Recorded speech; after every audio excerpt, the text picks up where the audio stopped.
Assalamualaikum warahmatullahi wabarakatuh. Pemirsa pelaksana ibadah puasa yang insyaallah dirahmati Allah Subhanahu wa taala. Mengutip apa yang pernah disampaikan seorang pemikir Islam, Fazlur Rahman, pernah menyampaikan bahwa esensi Ramadan sesungguhnya tidak sekedar ada pada aspek kesalehan individual seseorang, namun juga ada aspek sosial yang harus lahir dan muncul pada karakter orang yang melaksanakan ibadah puasa.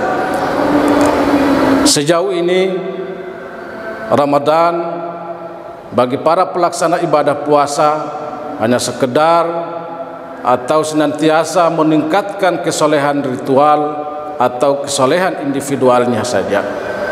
Namun dari aspek sosial kita sering lupa, kita sering lalai terkait dengan kepekaan sosial atau rasa empati kita terhadap sesama. Hal itu bisa dibuktikan.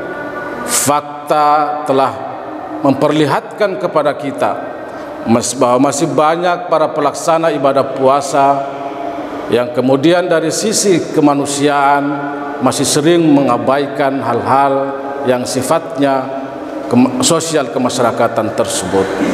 Di antaranya masih banyak mereka yang berpuasa tapi bertindak anarkis. Masih banyak mereka yang puasa namun kemudian masih membiarkan anak yatim piatu lapar di jalanan.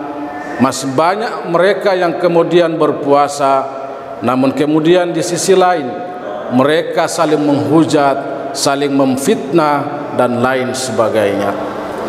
Pemirsa pelaksana ibadah puasa yang dirahmati Allah, Imam Al-Ghazali dalam kitab Ihya Ulumuddin menyampaikan bahwa sesungguhnya seorang yang berpuasa dengan baik, dengan kualitas puasa yang sempurna, setidaknya akan melewati dua makam.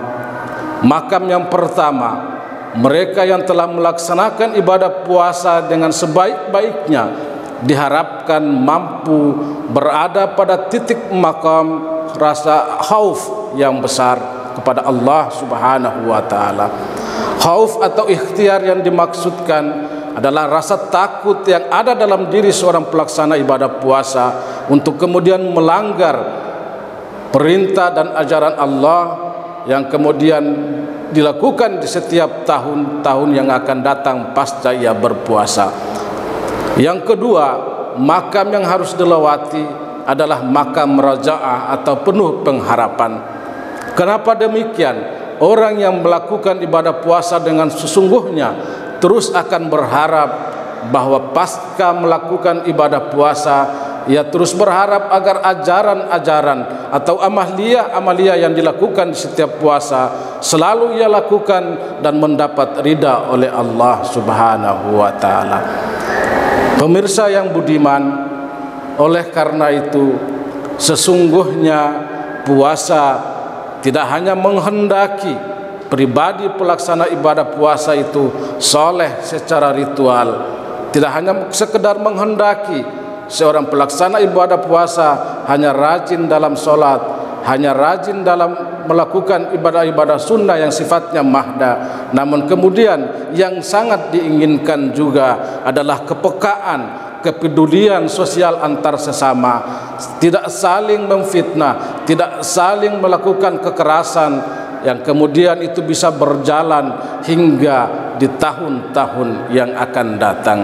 Pemirsa yang budiman, substansinya puasa sesungguhnya tidak hanya sekedar menahan, tapi dia kemudian mampu menahun secara terus-menerus menuju mereka yang kemudian mampu menuhan atau melebur bersama Tuhan.